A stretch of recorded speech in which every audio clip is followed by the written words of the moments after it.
নমস্কার বন্ধুরা, তনয়া কিচেনে আপনাদেরকে আরও একবার স্বাগত জানাই। আজ আমি আবার চলে এসেছি আপনাদের কাছে অন্য একটা রেসিপি নিয়ে। আজকে আমি মাছের একটা রেসিপি নিয়ে এসেছি। তো চলুন বন্ধুরা, শুরু করি আজকের রেসিপি। এই রেসিপি বানাতে আমি এখানে 6 পিসের মতো রুই মাছ নিয়েছি। রুই মাছটাকে আমি ভালো করে জল দিয়ে ধুয়ে পরিষ্কার করে নিয়েছি। এরপর আমি রুই মাছের মধ্যে স্বাদ মতো নুন দিয়ে দিচ্ছি, হলুদ গুঁড়ো হাফ চামচের একটু কম দিয়ে দিচ্ছি, অর্ধেক পাতিলেবুর রস ছড়িয়ে দিচ্ছি, আর তার সাথে হাফ চামচ কাশ্মীরি লঙ্কা গুঁড়ো দিয়ে দিলাম। এরপর মাছটাকে ভালো করে ম্যারিনেট করে নেব।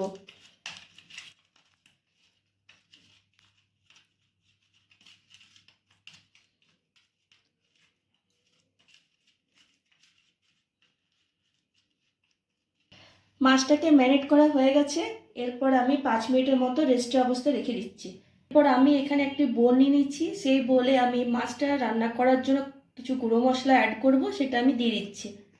হাফ চামচ হলুদ গুঁড়ো, 1 চামচ ধনে গুঁড়ো, 1 চামচ গোলমরিচের গুঁড়ো, 1 চামচ জিরে গুঁড়ো, কাশ্মীরি রেড চিলি পাউডার 1 চামচ। এরপর মশলাগুলোকে ভালো করে মিক্স করে নিচ্ছি।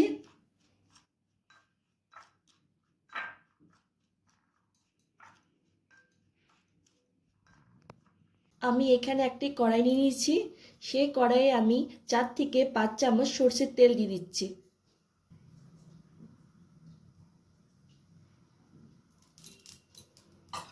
এরপর সরষের তেলটা গরম হয়ে আসার পর আমি মাছগুলোকে ভেজে নেব।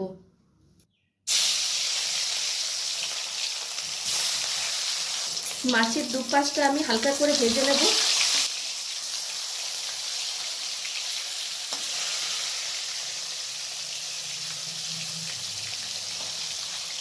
মাছ ভাজা হয়ে গেছে। এরপর আমি প্লেটে তুলে নিচ্ছি।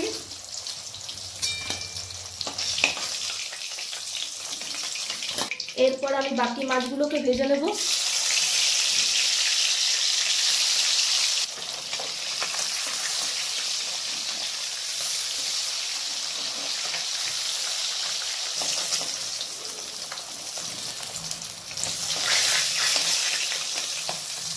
এরপর ওই মাছ ভাজার তেলে আমি 1 চামচ বাটার দিয়ে দিচ্ছি, গোটা গরম মশলা ফোড়ন দিয়ে দিচ্ছি, একটা তেজপাতা দিয়ে দিচ্ছি, 2টো শুকনো লঙ্কা দিয়ে দিচ্ছি, আর তার সাথে অল্পখানি গোটা জিরে ফোড়ন দিয়ে দিচ্ছি। এরপর এগুলোকে হালকা করে ভেজে নেব।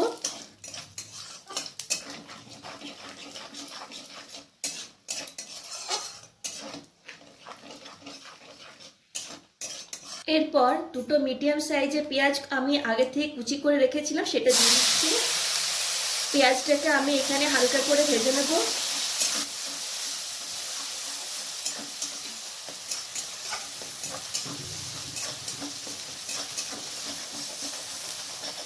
এর সাথে দিয়ে দিচ্ছি ঝালের জন্য কয়েকটা কাঁচা লঙ্কা কুচি।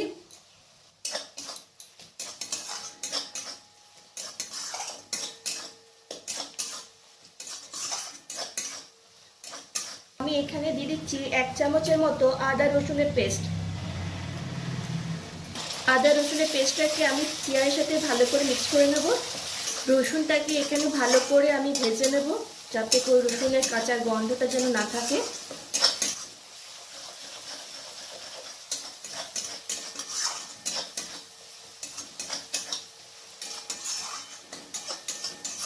এরপর প্রথমে যে গুঁড়ো মশলাটা তৈরি করেছিলাম সেটা আমি এখানে দিয়ে দিচ্ছি।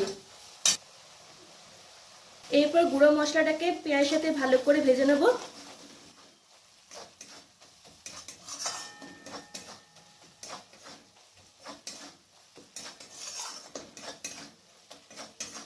গুঁড়ো মশলা যাতে তলায় লেগে না যায়, তার জন্য এখানে আমি একটু সামান্য জল দিয়ে দিচ্ছি।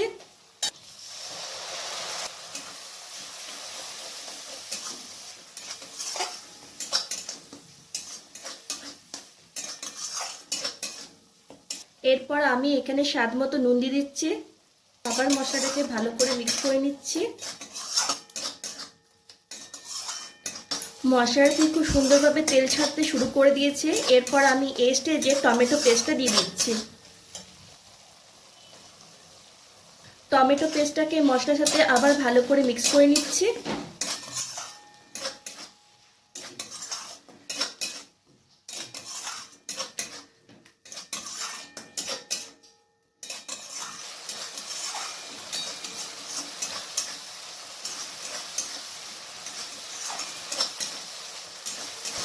এরপর আমি এখানে 2 চামচের মতো দই দিয়ে দিচ্ছি।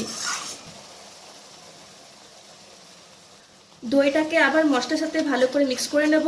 আঁচটাকে আমি লো ফ্লেমে রেখেছি।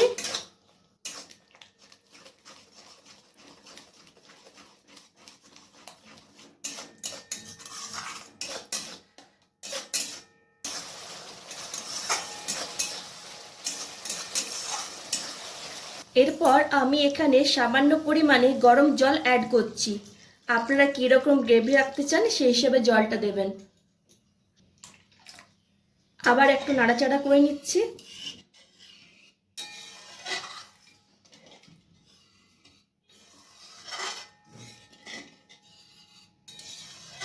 গ্রেভিটা ফুটে উঠলেই আমি ভেজে রাখা মাছের পিসগুলো দিয়ে দেব। গ্রেভিটা ফুটে এসছে, এরপর আমি ভেজে রাখা মাছের পিসগুলো দিয়ে দিচ্ছি। মাছের পিসগুলোকে আবার মশলার সাথে ভালো করে মিক্স করে নিচ্ছি। এরপর আমি উপর থেকে 1 চামচ ঘি ছড়িয়ে দিলাম, তার সাথে হাফ চামচের মতো গরম মশলা গুঁড়ো ছড়িয়ে দিলাম, আর উপর থেকে কয়েকটা ধনেপাতা কুচি ছড়িয়ে দিলাম। এরপর আবার ভালো করে মিক্স করে নিচ্ছি। রান্নাটা প্রায় শেষের দিকে, একটু ফুটে উঠলেই আমি গ্যাসটা বন্ধ করে দেবো।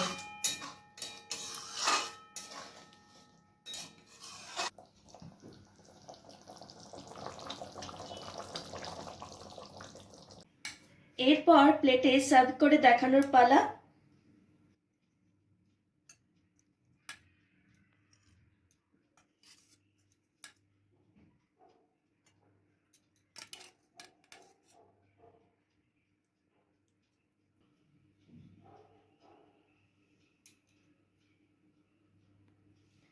কি বন্ধুরা, কেমন লাগলো আমার আজকে এই রেসিপি? ভালো লাগলে ভিডিওটিকে লাইক আর শেয়ার করবেন, আর অতি অবশ্যই আমার চ্যানেলটিকে সাবস্ক্রাইব করবেন। আজ এই পর্যন্তই। নেক্সট ভিডিওতে আপনাদের সঙ্গে আমার আবার দেখা হবে অন্য একটা রেসিপি নিয়ে। ততক্ষণ পর্যন্ত টাটা, বাই বাই।